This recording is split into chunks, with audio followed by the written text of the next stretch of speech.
তো কদিন ধরেই ভাবছিলাম যে অনেকগুলো আলু পচে গেছে, ছোটো ছোটো আলুগুলো যেগুলো বেঁচে আছে, আর বড় আলুগুলো কিন্তু সবই খাওয়া হয়ে গেছে। তো এই আলুর ঝুড়িটাতে কচু রেখেছিলাম, রসুন রেখেছিলাম, একটা দুটো পেঁয়াজও ছিল, তো পচে গেছিলো, গন্ধ ছাড়ছিলো। ভাবছিলাম যে পরিষ্কার করে, কিন্তু এত রোদ গরমের জন্য করাই হচ্ছিল না। আর দুদিন যেহেতু উপোস ছিল, সোমবার আর মঙ্গলবার, তো সে একদমই শরীরে দিচ্ছিল না বা কুলাচ্ছিল না, খুবই কষ্ট হচ্ছিল, এত রোদ গরম।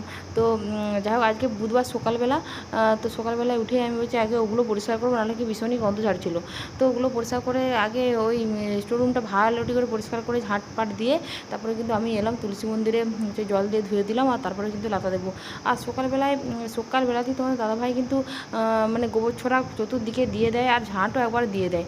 যেহেতু সকাল সকাল উঠে, আমি সকালবেলাটা অত সকাল সকাল উঠতে পারি না, তার জন্য কিন্তু সূর্য ওঠার অনেক আগে ওই 5টা সাড়ে 5টার সময় করে ও কিন্তু দিয়ে দেয়। তার জন্য আমি একটু দেরি করে উঠে আমার পছন্দ মতো আগে আগে কাজগুলো করি, তারপরে কিন্তু ওগুলো করতে যাই।